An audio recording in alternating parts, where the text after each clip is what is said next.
You saved them, not once, not twice, but every single time their world started to collapse, you were there.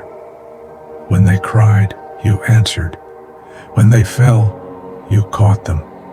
You gave your time, your energy, your sanity to people who would forget your name the moment they felt safe again. You were their light in the storm. And when the storm passed, they forgot there was ever lightning. Now they look at you with disgust, as if your loyalty was a weakness, as if your sacrifice was an inconvenience.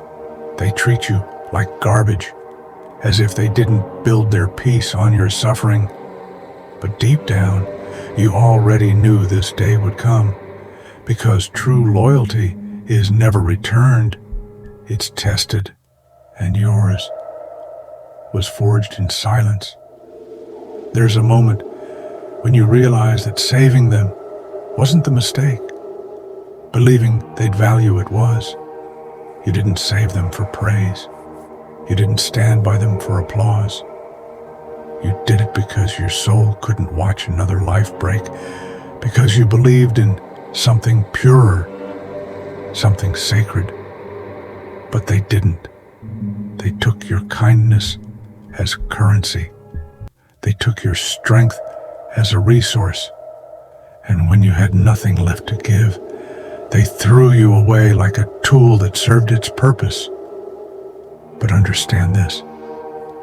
When the ungrateful turn their backs, they don't destroy you. They reveal you.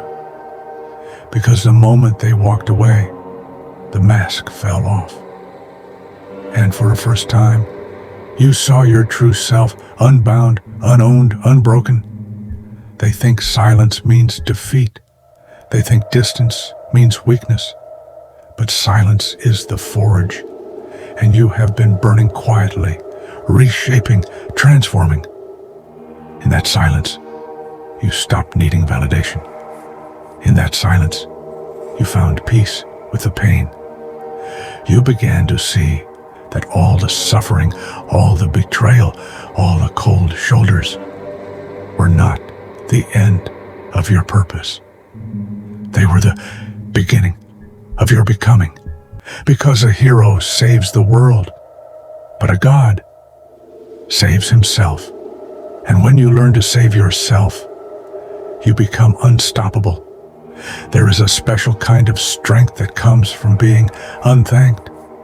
It strips you down until only your will remains. It forces you to question, was I kind? Or was I afraid to be alone?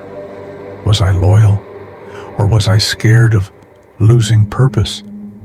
And when you finally answer those questions, you become dangerous.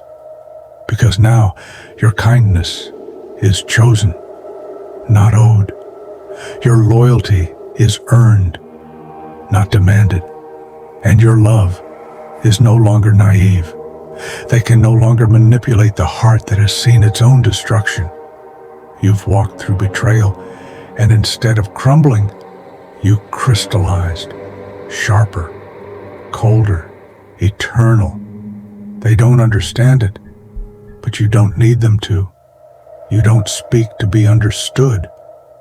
You exist to be. They called you a monster, but monsters are just the misunderstood children of pain. They said you've changed, and you have.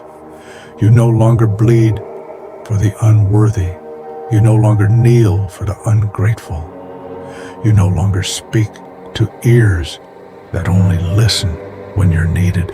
Now, they look at you and feel something they never did before. Fear. Because your silence carries weight. Because your presence feels heavier than before. Because they can sense the storm they created. And that's the irony, isn't it? They built you through betrayal. They armed you through humiliation. They made you indestructible through abandonment. And now you walk the earth like judgment in human form. not seeking revenge, but balance. One day, they'll speak your name again, but not in laughter, not in mockery. They'll whisper it, like a curse they regret uttering. They'll remember how you once saved them, and they'll wish they had saved you too. But it'll be too late. You see, power doesn't come from being loved. It comes from being left behind and surviving it. You are no longer the one who rescues. You are the one who rebuilds, in silence, in shadow, in strength. And when you rise, you won't rise as their savior. You'll rise as their reminder, the reminder that every act of betrayal has a cost, that every broken heart leaves behind a fire, and that every forgotten soul eventually returns, not to beg, but to reign.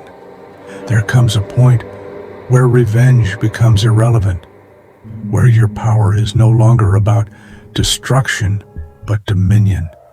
You don't want their apologies. You don't crave their recognition. You want peace, the kind that only solitude and self-mastery bring. They don't understand how someone they threw away can still rise higher than them. That's because they never realized the throne was never in their world. It was within yours. You don't need to fight to prove your worth. Your existence